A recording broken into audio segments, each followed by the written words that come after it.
আজকে তোর আমি শেষ করে দিব ইউসুফ। তোর এত বড় সাহস, তুই আমার জমি কাইরা নিছস?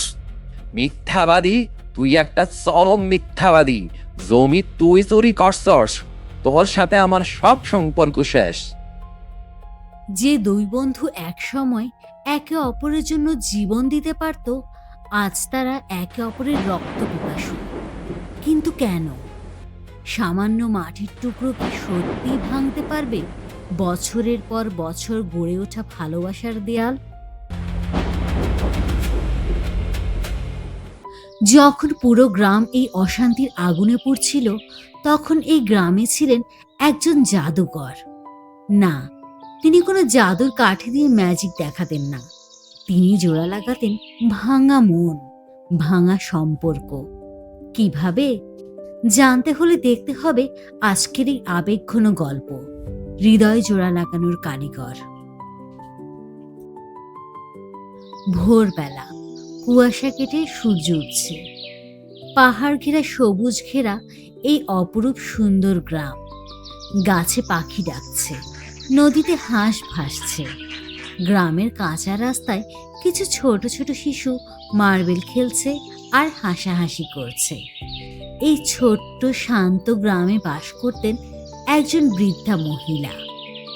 নাম ছিল তার আমিরা। বয়স 70-এর কোঠায়, কিন্তু তার চেহারায় সবসময় এক স্বর্গীয় প্রশান্তি লেগে থাকত। তবে গ্রামের মানুষ তাকে আমিরা নামে কমই ডাকত।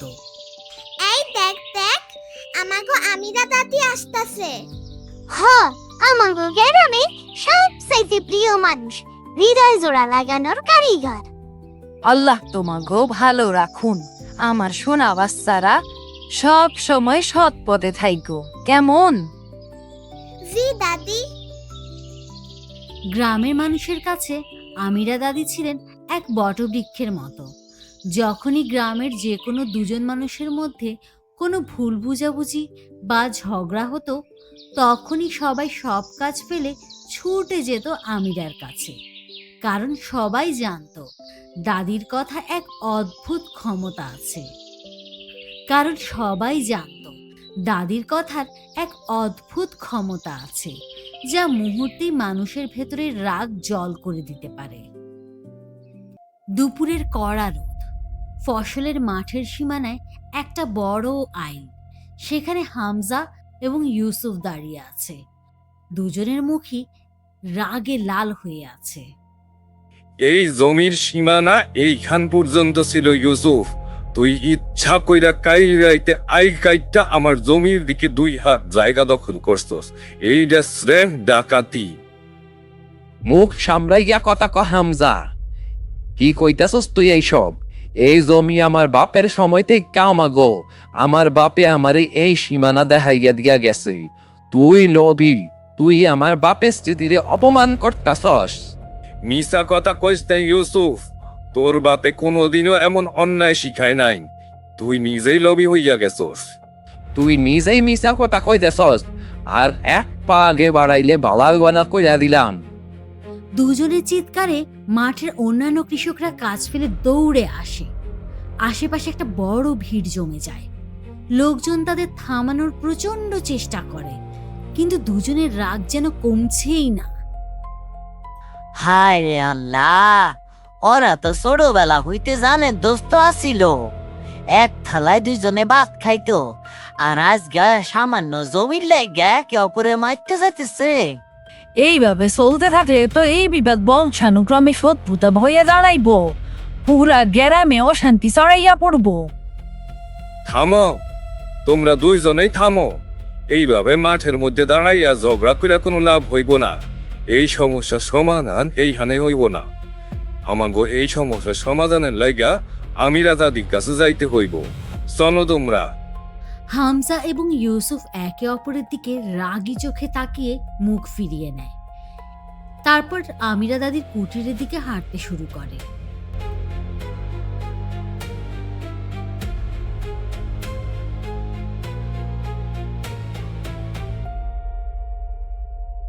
বিকেলের নরম আলো, আমিরা দাদির ছোট্ট ও অত্যন্ত পরিপাটি কুটির। দাদি উনুনে মাটির কেতলিতে চা বানাচ্ছেন। বাতাসে চায়ের সুন্দর সুবাস। হামজা, ইউসুফ, গ্রাম প্রধান এবং কয়েকজন গ্রামবাসী উঠোনে এসে বসে। হামজা ও ইউসুফ একে অপরের থেকে বেশ দূরে মুখ ফিরিয়ে বসে আছে। আয় হামজা, ইউসুফ, তুই এদিকে আয়। মেলা রোদ থেকে আসছস, আগে একটু জিরাই আনি। দাদি, আপনি জানেন না ওই আমার লগে কত বড় অন্যায় করতেছে। আমার পৈতৃক সম্পত্তি দখল কইরা নিতে চায় সে। না দাদি, একদম বিশ্বাস করবেন না ওর কথা। অন্যায়টা আসলে ওই করছে। ওই নিজে অন্যায় কইরা আমারে পুরা গ্রামের সামনে চোর বানানোর চেষ্টা করতেছে। আচ্ছা, আমি সব শুনো, তবে আমার একটা শর্ত আছে। আগে এই গরম চাটা শান্ত হইয়া খা দুইজনে, তারপর একজন একজন কইরা কথা কবি। আমার এখানে কোনো তাড়াহুড়া নাই। হামজা ও ইউসুফ অনিচ্ছা সত্ত্বেও চায়ের কাপ হাতে নেয়। চায়ের চুমুক দিতে দিতে তাদের ভেতরের উত্তেজনা কিছুটা কমে আসে। পরিবেশটা একটু শান্ত হয়। রাগের সময় মানুষ সব চাইতে বেশি ভুল সিদ্ধান্ত নেয় আর সব চাইতে বেশি কড়া কথা কয়। রাগের মাথায় বিচার হয় না, তাই মন আগে শান্ত করতে হয়। এইবার ক, তবে কি সমস্যা? কে আগে বলবি? দাদি, আমি আগে কমু। আচ্ছা ঠিক আছে হামজা, তুই ক। আর ইউসুফ, যখন হামজা কথা কইব তুই মাঝখানে কিন্তু একটাও কথা বলবি না। হামজা হাত নেড়ে নেড়ে বিস্তারিত বলতে থাকে যে কিভাবে সীমানাটা আগে অন্য জায়গায় ছিল এবং কিভাবে সে মনে করে ইউসুফ অন্যায় করেছে। দাদি মন দিয়ে শুনছেন এবং মাথা নাড়ছেন। এইবার ইউসুফ, তোর কথা বল। দাদি, আমার বাপের জায়গা জমির খাতায় এই জমির যে মাপ লেখা আছে আমি সেই অনুযায়ী চাষ করছি। আমি কোনো অন্যায় করি নাই। আমিরা দাদি কিছুক্ষণ চুপ করে রইলেন। তার মুখে এক চিন্তাশীল ভাব। তিনি দুজনের দিকেই তাকালেন। আমি তোমাকে দুইজনের কথাই খুব মন দিয়া শুনলাম। তোমরা কি জানো, তোমাকে দুইজনের এত বড় ঝগড়া এবং কথার মধ্যে একটা অদ্ভুত মিল আছে। কি মিল দাদি? মিলটা হইল, তোমরা দুইজনেই মনে করতাছ যে তোমাকে প্রতি অন্যায় হইছে।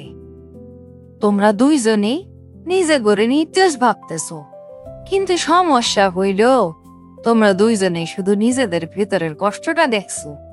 কেউ কারোর কথা মন দিয়ে এক মুহূর্তের জন্যও শুনো নাই। হামজা যখন বলছিল, ইউসুফ তখন মনে মনে ভাবছিল কিভাবে তার প্রতিবাদ করব। আর ইউসুফ যখন বলছিল, হামজা তখন রাগে ফুঁসছিল। হয়তো আপনি ঠিকই কইছেন দাদি। আসলে আমি আজকে এতই রাগের মাথায় ছিলাম যে ওর কোনো যুক্তি শুনতে চাইনি। মানুষের অহংকার যখন বেড়ে যায় তখন সে শুধু নিজের কথা বলতে চায়, আর যখন মানুষ শুধু নিজের কথা বলে তখন সমস্যা বাড়ে, দূরত্ব বাড়ে। আর যখন মানুষের নিজের অহংকার ভুলে অন্যের কথা মন দিয়ে শোনে, ঠিক তখনই সমাধানের রাস্তা খুলতে শুরু হয়। আজ জমির এক হাত জায়গার জন্য তোমরা হাতে লাঠি তুলেছ, কিন্তু তোমরা কি মনে করতে পারো আজ থেকে 20 বছর আগে ছোটবেলায় তোমরা কেমন বন্ধু ছিলা? তখন কি এই মাটির মূল্য তোমাদের বন্ধুত্বের চেয়ে বেশি ছিল?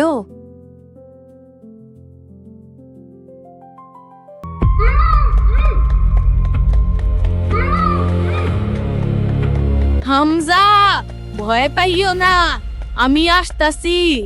আমি তোমারে মরতে দেব না।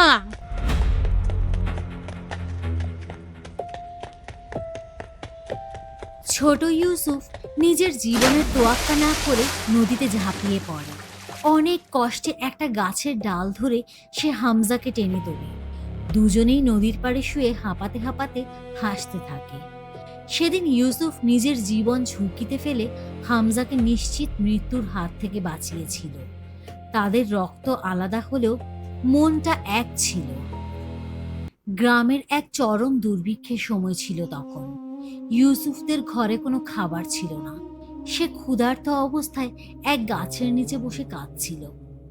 হামজা তা দূর থেকে দেখে নিজের দুপুরের টিফিনের খাবার বাটি এনে ইউসুফের সামনে এসে বসে। ইউসুফ, কাঁদিস না। এই দেখ, মা আজকে কত ভালো ভালো পিঠা বানাইছে। আমার ক্ষুধা নাই, আমার খাবারটা তুই খাইয়া নে।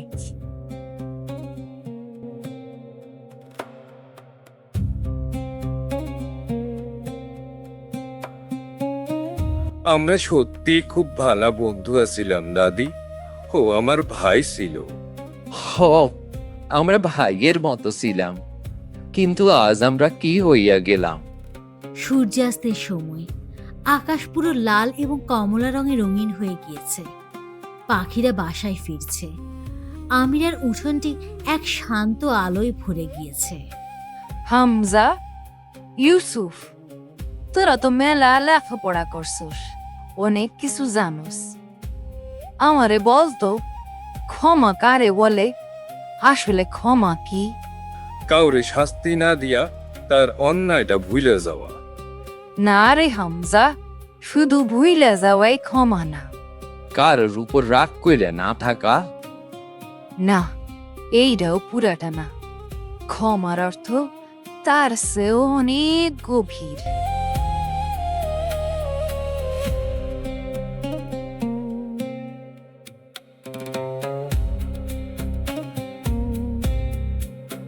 ক্ষমা হইল তপ্ত রোদের পর এক পশলা বৃষ্টির মতো, যে বৃষ্টি মনের ভেতরে জমে থাকা রাগের, ক্ষোভের আর অহংকারের সব ধুলাবালি এক নিমিষে ধুয়ে মুছে সাফ করে দেয়। ক্ষমা দুর্বলতা না গো, ক্ষমা হলো পৃথিবীর সবচেয়ে বড় শক্তি। খুব সুন্দর কথা কইছেন দাদি। মনে রাখবা, যে মানুষ অন্যকে ক্ষমা করতে পারে না, সে আসলে নিজেই নিজের রাগের খাঁচায় বন্দি থাকে। আর যে ব্যক্তি ক্ষমা করতে পারে, সে অপরকে নয়, আসলে নিজেকে এক মস্ত বড় মানসিক অশান্তি থেকে মুক্ত করে। তোমরা কি আজ সেই মুক্তি চাও না? আমি কখনো এভাবে ভাইবা দেখি নাই দাদি। আমার ভুল হইয়া গেছে, আমারে মাফ করে দে ভাই। সামান্য মাটির জন্য আমি তোর মতো ভাই ও বন্ধুর গায়ে লাঠিতে উঠে গিয়েছিলাম। কত কড়া কথা তোরে শুনিয়েছি। আমি লজ্জিত ভাই, আমি সত্যি লজ্জিত। মাফ করে দে আমারে। দোষ আমারও ছিল রে। তোর কথা না শুই না অহংকার দেখানোর জন্য আমিও দুঃখিত। তুই আমার জীবন বাঁচিয়েছিলি ছোটবেলায়, আর আজ আমি জমির জন্য তোর সাথে লড়াই করছিলাম। আমারে ক্ষমা করে দে ভাই। তাইলে আমরা কি আবার আগের মতো বন্ধু? দূরও পাগলা, আমরা সব সময় বন্ধু ছিলাম, আছি আর থাকবো। কাল বিহাইনা বেলা আমিন সাহেবের ডাইকা জমির সীমানা ঠিক করে নিমুনে। জমি বড় কথা না, তুই বড় আমার কাছে।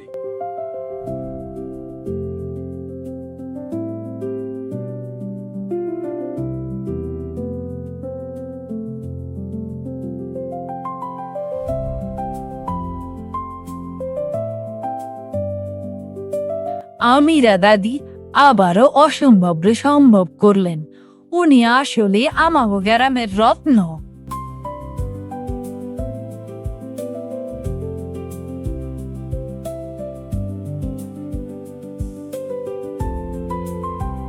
হে আল্লাহ, মানুষের হৃদয়ের সব অহংকার দূর করে দিন।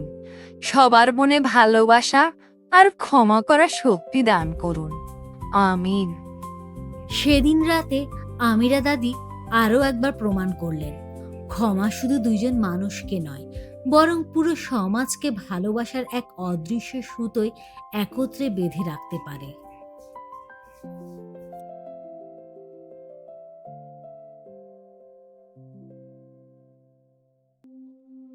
তৎকালীন আরবের শহরের বাসিন্দারা গ্রামের বেদুইন নারীদের কাছে নবজাতকদের লালন পালনের দায়িত্ব দিতেন।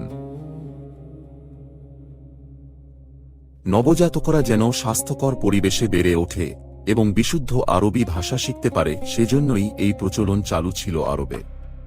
অভিজাত ঘরের দুগ্ধপোষ্য শিশুদের লালন ও দুধ পান করানোর বিনিময়ে বেদুইন নারীরা সম্মানী লাভ করতেন। প্রিয় নবীজিকেও জন্মের পরে মায়ের কোল ছাড়তে হয়েছিল। সুদূর তায়েফ থেকে এক কাফেলা দুগ্ধপোষ্য শিশুর খোঁজে মক্কায় আসে এবং প্রত্যেকে একটি করে শিশু পেয়ে যান। শিশু মুহাম্মদ সাল্লাল্লাহু আলাইহি ওয়াসাল্লাম ছিলেন পিতৃহীন, তাই তাকে কাফেলার কেউ সম্মানী না পাওয়ার আশঙ্কায় নিয়ে যেতে সম্মত হচ্ছিল না। শেষমেশ কাফেলার সবচেয়ে দুর্বল নারী হালিমা সাদিয়া খালি হাতে ফিরে যাওয়ার চেয়ে মুহাম্মদ সাল্লাল্লাহু আলাইহি ওয়াসাল্লামকে নিয়ে যাওয়া পছন্দ করেন।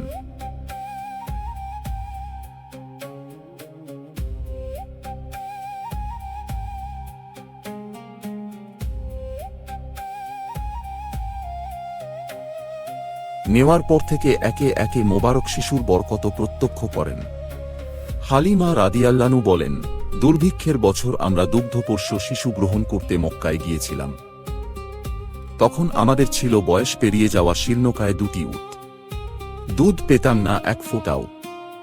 আল্লাহর কসম, সে সময় আমার শিশু তীব্র ক্ষুধায় কান্না করত। আমরা রাতে এক মুহূর্ত ঘুমাতে পারতাম না। আমার সামান্য দুধে তার পেট ভরত না, উটের ওলানেও দুধ ছিল না তাকে খাওয়ানোর মতো।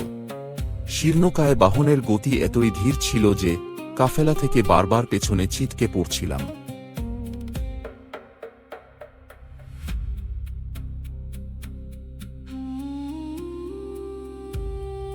কিন্তু এই শিশুকে কোলে বসিয়ে যখন দুধ পান শুরু করালাম তখনই দুধ দিয়ে ভরপুর হয়ে উঠল।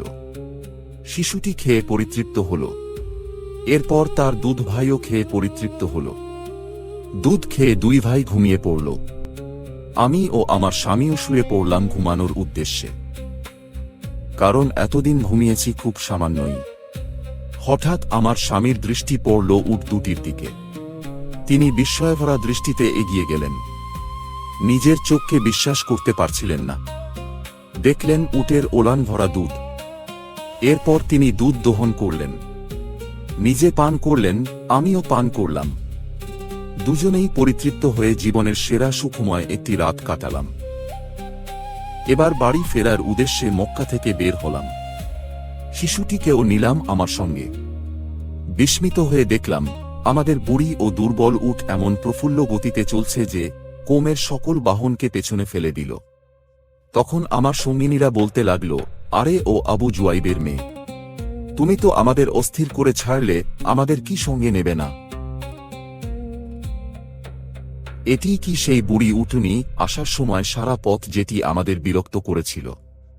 এভাবে 7 গোত্রে পৌঁছানোর পর অব্যাহত বরকত ও কল্যাণ পেতেই থাকলাম। বিস্ময়কর ব্যাপার হল, আমাদের মেষপাল সারা বেলা চড়ে বেড়াত খরা কবলিত চারণভূমিতে। আর সন্ধ্যায় ফিরে আসলে ইচ্ছেমতো দুধ দোহন করতাম এবং পরিতৃপ্তির সঙ্গে পান করতাম। অথচ অন্যরা তাদের মেষপাল থেকে এক ফোঁটা দুধও পেত না।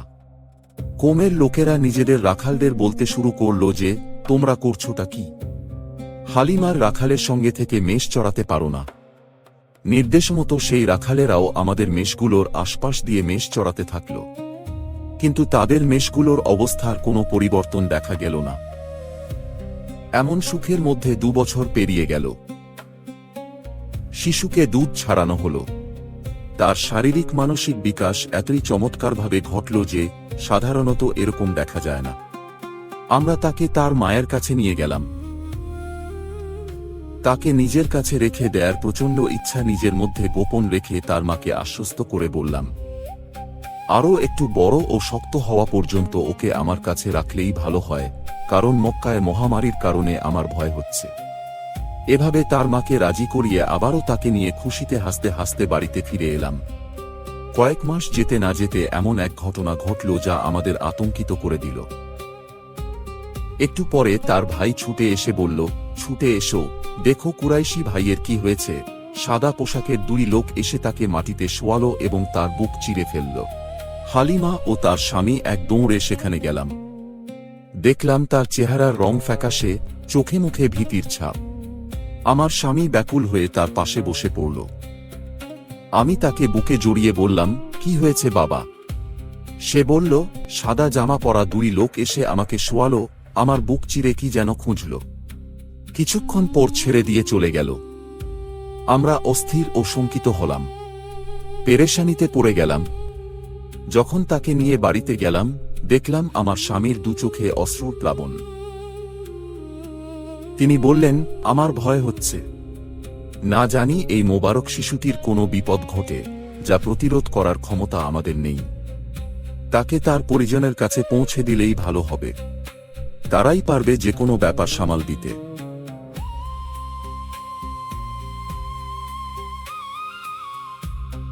আমরা যখন শিশুটিকে তার মায়ের কাছে নিয়ে গেলাম, তখন তিনি তীক্ষ্ণ পর্যবেক্ষণের দৃষ্টি বুলিয়ে আমাকে প্রশ্ন করলেন, কি ব্যাপার হালিমা, এত আগ্রহের সঙ্গে নিয়ে গেলে কিন্তু দ্রুতই ফেরত দিতে চলে এলে? হালিমা জবাব দিলেন, তার শৈশবকাল পূর্ণ হয়েছে, আমার দায়িত্বের মেয়াদটাও প্রায় শেষ। নানা দুর্ঘটনার আশঙ্কা থেকে নিরাপদ রাখার ইচ্ছায় ফেরত দিতে এসেছি। আমার এই জবাবে তিনি সন্তুষ্ট হননি, বরং পীড়াপিড়ি করতেই থাকলেন আসল ঘটনা না জানা পর্যন্ত। সবকিছু শুনে তিনি প্রশ্ন করলেন, তার ওপর শয়তানি প্রভাবের আশঙ্কা হচ্ছে তোমার? আমি উত্তর দিলাম, হ্যাঁ। এবার দৃঢ় প্রত্যয়ের সঙ্গে তিনি বললেন, আল্লাহর কসম, শয়তান কখনোই তার কাছে ঘেঁষতে পারবে না, কারণ আমার ছেলের বিশেষ কিছু বৈশিষ্ট্য আছে। তুমি কি সেটা জানতে চাও? হালিমা বললেন, অবশ্যই জানতে চাই। তিনি বলতে শুরু করলেন, সে যখন আমার পেটে আসে তখন দেখলাম আমার শরীর থেকে একটি নূর বের হল, যার আলোচ্যতায় আমি স্পষ্ট দেখলাম সুদূর সিরিয়ার বুছরার মহল।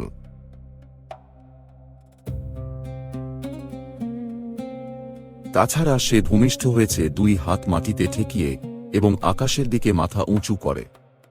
এরপর তিনি বললেন, নিয়ে যখন এসেছো ওকে রেখে যাও। এরপর আমি ও আমার স্বামী ব্যথিত হৃদয়ে সেখান থেকে বের হয়ে এলাম। এই বিচ্ছেদ ব্যথার কষ্টকর প্রভাব আমার শিশুটির মনেও পড়ল। সেও সাথী হারানোর বেদনায় আমাদের মতোই বেদনার্ত হয়ে পড়ল। হালিমা সাদিয়া দীর্ঘকাল বেঁচে ছিলেন। নিজের চোখে দেখেছেন তার দুধ খাওয়া শিশুটি আরব জাতির অবিসম্বাদিত নেতা ও ইনসানিয়াতের রাহবার হয়েছেন, রাহমাতুল্লিল আলামিন। তিনি ঈমান এনেছেন তাঁর প্রতি ও তাঁর উপর অবতীর্ণ মহাগ্রন্থের প্রতি।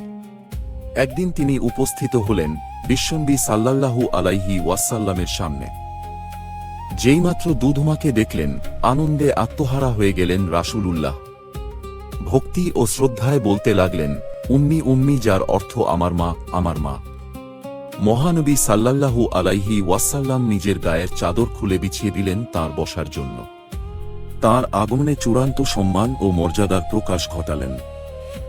উপস্থিত সাহাবায়ে কেরাম বিস্মিত চোখে শুধু তাকিয়ে রইলেন। হেই হেই চলো সবাই গল্পের দেশে যাই। হেই হেই চলো সবাই আলোর পথে যাই। সিএসবি টুন, সিএসবি টুন, মজার মজার গল্প শুন। সিএসবি টুন, সিএসবি টুন, শিক্ষা আর আনন্দ গুণ। গাই গাই হাততালি দাও, সত্যের পথে এগিয়ে যাও।